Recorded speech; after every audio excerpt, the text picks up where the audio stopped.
Hello, and we're here at the Birmingham Hippodrome at the Green Room, and I'm very lucky today because next to me I've got the lovely Michelle, who's playing Cinderella. Hello, Michelle. And the lovely Sean, who's playing Prince Charming. Hello, Nigel. Michelle, how many pantomimes have you done altogether? I'd say about 8 or 9. Oh, and how many times have you played Cinderella? 4. And I've played the Princess and Jack of the Beanstalk quite a few times as well. Now, sometimes she has a very odd name. Is she something like Princess Apricot Crumble. I thought it was Apricot Crumble. And what are the theatres that you played, Michelle? Last year I was in Aberdeen at His Majesty's Theatre. I've been to Belfast Opera House, Llandudno, Swansea, Bromley, City Varieties in Leeds, Grand Theatre in Leeds. Oh, you've done panto at the Grand Theatre at Leeds? I think I might have done. We did, yeah. It was a very rare occasion. Ago. I think I was very young. Yeah, in between. You weren't a babe in. I've done babes in a lot of places. Oh, I think you might have been a babe in the pantomime we took. I've just thought about that. Yes, at the Grand Theatre Leeds, because it's very rarely done panto. Gosh, you could have been a babe in it. That's scary. Over to the young, handsome Prince Charming. Sean, how many pantos have you done altogether? Well, probably about 14 or 15 since the age of 15, which, yes, you can probably work my age out from that, unfortunately. Playing everything from Buttons, Muddles, Wishy-Washy, all the way to Prince and Leading Men, etc., etc. So pretty much everything. And King Rat, actually. King Rat, I never knew that. Yes. King Rat as well. And Michelle, what do you think makes the Hippodrome Theatre in Birmingham so special? The Hippodrome is a very special place. I've had the best time here. The people, the staff, the green room, right here, right now, Marge's green room is the best food. Yeah, because of course sometimes when you're away on tour you can only get to eat sandwiches and things, so this does make a change, doesn't it? Home cooked food, and yeah, we put lots of weight on since we arrived 6 weeks ago. Never, I don't believe a word. You speak for yourself. I'll tell you what else is unusual here is the crew, very friendly crew, and today there was a good example because something went wrong. One of our lovely dressers was a little bit unwell today, and I noticed that the crew actually changed Brian for the finale. They did. And I've never seen that in any theatre in Britain in my life. Real team. It really is a team. I didn't see that, but I can imagine that was exactly what would have happened. And that is an incredible thing that there is such a team effort here, and it's made it such a lovely panto. Now, looking to the future, Michelle, what would you like to see happen to pantos in the future? What would you like to see? Do you want to ponder that a minute? Yes. And I'm going to play that to Sean. What would you like to see in the future in pantos? Well, just more of them, and more I think more respect for pantos actually within the business and from from other media. I mean, panto gets a bit of a rough time with it. Every year. It's a bit of a dying tradition. Well, yeah. So keep the tradition alive. Absolutely. I mean, it's a great introduction for kids to the theatre. I mean, it's the first time a lot of the kids will have ever been to the theatre, and I think when they leave at the end of a pantomime, especially this one, I mean, you know, they're all happy and excited, and I think they can't wait to get back into theatre. And you know, so on that, it's a great art form, but as I say, it just gets a lot of stick, which I think is totally undeserved. And if it is in fact, we think it might be potentially a dying tradition. What's happened with us this very week, Michelle, here at the theatre? How much money have we taken? We've taken £2 million. Is that a record?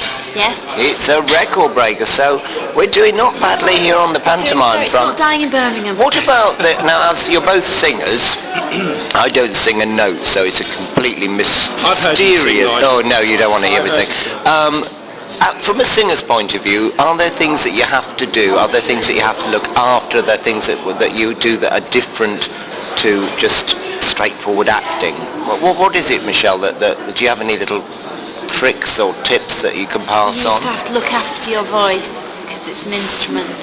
And how do you do that? You have to just not go out partying all the time like Sean, and you have to not drink too much alcohol and do things like smoking, and it depends how much you've got to sing. Right. Really. I have Okay. quite a lot to sing. You do have a lot to sing in this show, in don't this you? show. Sometimes I've had less to sing, so I Right. can party a bit more, but you have to be a And bit say your really. throat was. Is there something special you use? Is there anything particular? I do warm up with the little tape that I've got, and I've got a special Chinese tea that I drink. Really? Yes. And that's good It for the. keeps my voice Okay. moist. Okay, Sean, what are your tips and tricks? Well, I only sing one song in this show, and for the Do you? Yeah, I do. Oh, you used to sing more, didn't you? No, I've only, well, I mean years and years ago. But No, I was thinking in this show, didn't you once do something with Dandini? that was only last year actually, was that last year? yeah, which again the most is only 2. But Oh, right. normally for the past 8 years I've only ever sang one. But it's a song. big sing, that number, isn't it? It is a big sing, but I think you find a technique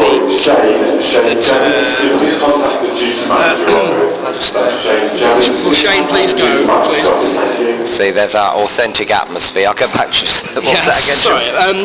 It's you find a technique after 2 or 3 weeks of singing it. You find a technique that where you don't really have to do anything particular to look after it. I mean, as Michelle said, just look after it. Don't smoke too much. Don't drink too much, and just your general healthy way of life. You do build a bit of a stamina up when you're doing panto because it's twice a day. You do, after the first couple of weeks, you do feel you're getting stronger, don't you?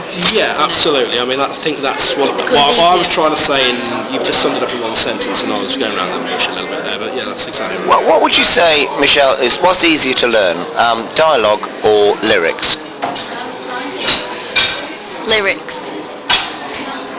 Definitely lyrics. But then you kind of learn them as a dialogue anyway, so it's very Right. similar. But I find it easy to learn when we're around the piano. Right, because You just as do a it over and non-singer, over again. I always find lyrics are a bit of a, difficult one to learn. Lyrics, I'd say. Yeah, and of course, Sean, in this show, you actually get to play a musical instrument as well, which is a bit unusual, isn't it? Well, yes, it is very unusual. It's the first time I've ever done it, and it just came about with we do Rockin' All Over the World at the end as an encore, and I think I can't even remember who it was. I think it might have been Jodie saying that, why don't you go and play guitar at the end? That would be great.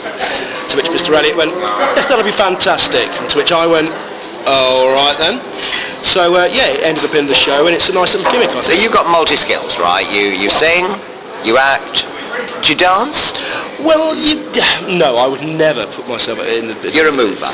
Yes, But but you do I play use the M word. Right, and you play musical instruments, you play piano as well, I don't play you? piano, but keyboard and piano are my first instrument. And of course, Michelle, you also are multifaceted because you not just sing, you also dance I do. I trained in dance, yeah. and act. And any musical instruments? No. No. Would that have been useful at some Triangle. point? A triangle. Yeah. I suppose the piano helps if you're... I would love to be Yeah. able to. I wish I'd done that. I wish I'd learnt piano or maybe guitar or something like that. But you were too busy learning to I was too dance. busy doing everything else. Yeah. But now would you say today, if somebody was thinking of starting off in the business and they wanted to go into pantomime, what skills are they going to need? Can they just go into the pantomime as singers? No, it's best if you can at least move well, I think. Yeah. Because more and more I think in theatre and musical theatre and pantomimes you have to be able to do more than one of the kind of 3 skills. You've got a better chance if you're Yeah. Because you've been in...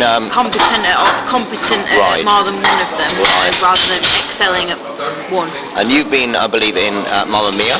Yes. How long were you in that for? On and off for 3 years. And is there must be the sort of stamina needed then again to do that for 3 years? Yeah, definitely. Yeah. And Sean, you're currently about to go back on tour, aren't you? I'm going to do another 3 months, it's about 12 or 13 weeks anyway, on Buddy.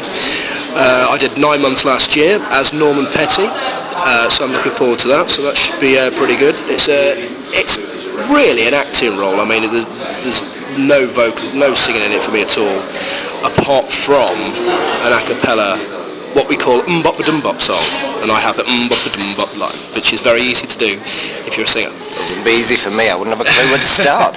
Well, so now we're all looking forward, hopefully, to another pantomime next year. We don't know where it'll be, do we?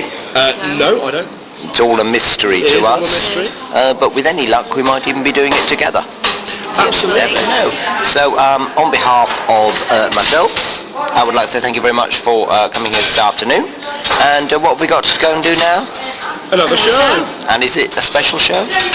It is. The very last. The very last show. The very last show at the Hippodrome. How sad. Thank you both, and I'll see you on stage. Thank you, Nigel. Bye. Bye.